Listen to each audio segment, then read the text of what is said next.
अस्सलाम वालेकुम नाज़रीन, प्रोग्राम हेल्थ वॉच के साथ मैं हूँ सादिया अनवर और हमेशा की तरह हमारे साथ मौजूद हैं हमारे dental expert doctor Imran.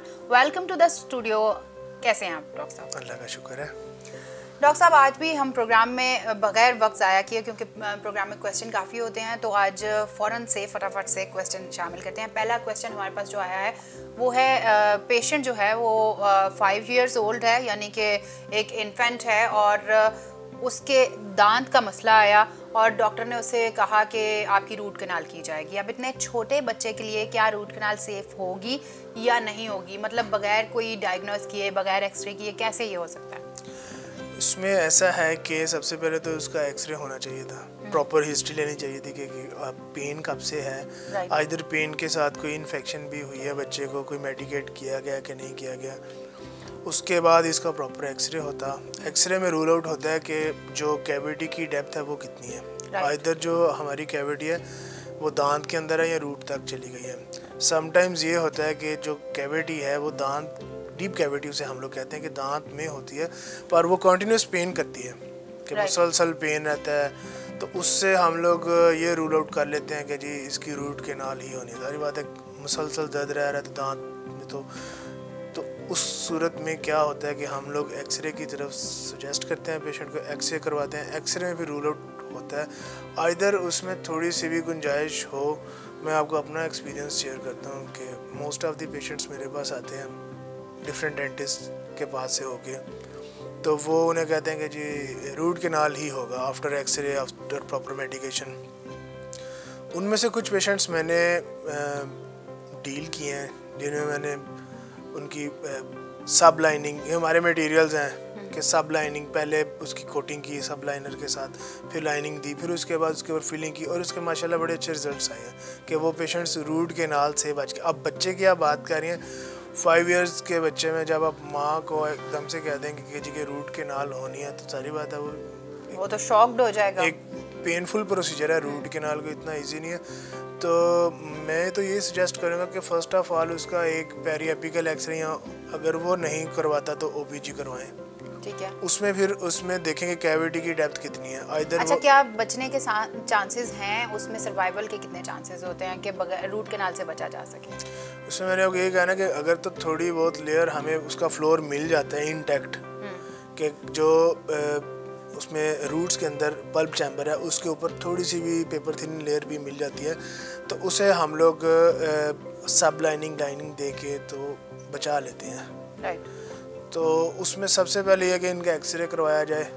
X ray के बाद उस कैविटी को मैनुअल तरीके से एक्सप्लोर किया जाए, क्लियर किया जाए, एक्सकेवेटर के साथ उसे साफ़ किया जाए, उसे डिग आउट किया जाए। उसके बाद उसको एयर और वाटर से चेक किया जाए। अच्छा डॉक्टर साहब, आप जैसा कि कह रहे हैं कि ये सारा प्रोसीजर है और दूध के दांत जो होते हैं वो रिप्लेस होने होते हैं परमानेंट हमारे दांतों से, तो क्या वेट कर लेना चाहिए या फिर इसका ट्रीटमेंट जो है वो बहुत ज़रूरी है? क्योंकि अगर वो वेट कर लेते हैं तो ये दांत तो रिप्लेस हो ही जाना है। आप बिल्कुल ठीक कह रही हैं, दांत रिप्लेस हो जाना है, पर इसका टाइम नहीं है ना। ठीक है। इसका जो नीचे दांत पड़ा है उसने आना है, और उसने आना है 11 years में। अब 5 years में वो निकाल देंगे तो उसमें नीचे वाला दांत जो है वो इधर आएगा ही नहीं, या फिर आएगा टेढ़ा मेढ़ा आएगा, यहाँ इन्फेक्शन बन जाएगी।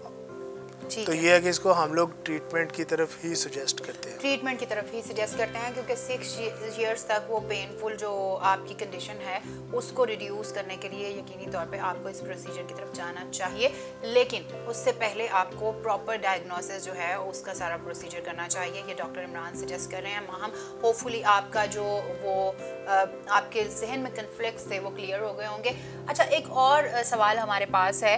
असद हैं, वो कहते हैं कि उनकी एज है 35 years और उनके दांत में मुसलसल दर्द रहता है और डॉक्टर कहते हैं कि वो दांत रिमूव करवाना है।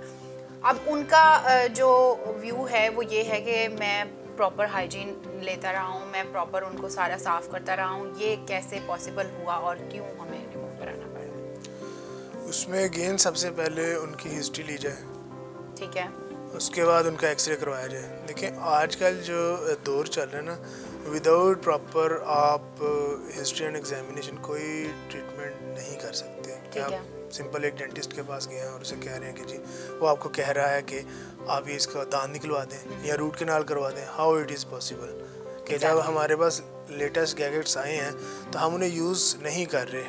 तो ये चीज़ें यूज़ करने के लिए ना, मतलब दांत बचाया जा सकता है। दांत नहीं, उसमें हमें पता ही नहीं है ना, दांत उन्होंने कहा निकाला, इधर हो सकता है वो इन्फेक्शन हो, रूट विजडम टूथ हो।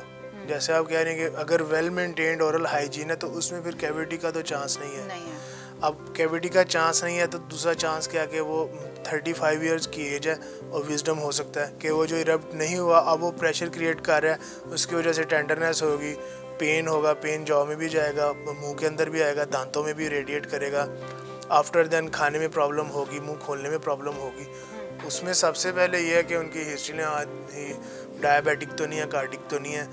अदर देन दैट फिर आप उसकी एक्सरे करवाएं, एक्सरे की तरफ जाएंगे, उसके बाद फिर प्रॉपर मेडिकेशन के साथ उसका प्रॉपर ट्रीटमेंट होगा। अच्छा, ये विजडम टूथ जो है जिसे अकलदार भी कहा जाता है, इसके आने का प्रोसेस भी बहुत लेंथी होता है और बाज़ दफ़ा ये विजडम टूथ जो है इसका दर्द इतना नाकाबिले बर्दाश्त होता है कि वो बर्दाश्त ही नहीं किया जा सकता। तो उसके जो टोटके हैं आप समझते हैं कि वो वाकई रिलीफ दे सकते हैं? जैसे कुछ लोग खुद ही मेडिटेशन शुरू कर देते हैं, कुछ लोग लौंग का इस्तेमाल करते हैं।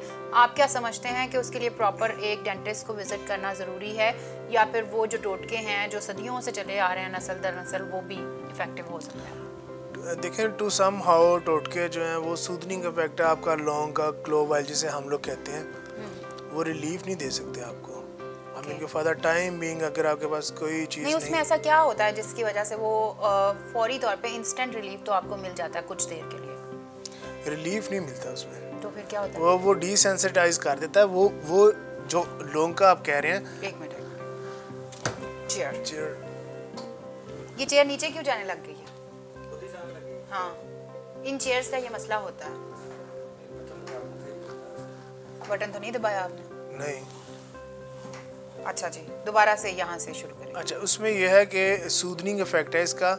उसमें एज सच जो आप कह रही है ना कि विजडम के लिए नहीं, दैट इज़ फॉर कैविटी, कि कैविटी के अंदर, डीप कैविटीज़ के अंदर नर्व एंडिंग्स होती हैं, बेसिकली क्लोव ऑयल उनके ऊपर जाके लगता है और उन्हें डिसेंसिटाइज कर देता है। बाकी विजडम टूथ के लिए विजडम टूथ का ट्रीटमेंट टोटली और है। अच्छा, कि आप उसकी प्रॉपर मेडिकेशन लेती हैं, उसके बाद उसका विजिट करते हैं डॉक्टर के पास, जब आपकी माउथ ओपनिंग एडिक्वेट हो जाती है, पेन फ्री आप हो जाती हैं, आफ्टर देन आप उसकी प्रॉपर जो एक्सट्रैक्शन सिंपल है या सर्जिकल है, जो भी उसका प्रोसीजर है वो अडॉप्ट करते हैं। इसका टोटल प्रोसेस मतलब टोटल टाइम पीरियड कितना होता है, ड्यूरेशन कितना होता है? 2 साल, कितने साल तक आपको ये बर्दाश्त करना पड़ता है? एक्चुअली ये दांत जो है ना, ये लास्ट टूथ से हम लोग कहते हैं, मोलर, थर्ड मोलर के नाम से ये मशहूर है। उसका सेकंड नेम विजडम टूथ है, अकल जाड़ जैसे उर्दू में लोग कहते हैं। ये 17-18 साल में निकलना शुरू होता है। राइट। और 4 इयर्स इससे लगते हैं, 21 तक। यस, 21 तक ये पूरा इरप्ट होके ओरल कैविटी मुंह के अंदर आ जाता है ड्यू टू सम प्रॉब्लम, जैसे जॉ छोटा है। अदर देन दैट जब ये बना है तो ये थोड़ा सा बेंड है, टेढ़ा है, तो अब वो वैसे ही ग्रो कर रहा है। एक वो रीज़न हो गया। तीसरी बात यह है कि बोन काफ़ी कैल्सिफाइड है वो।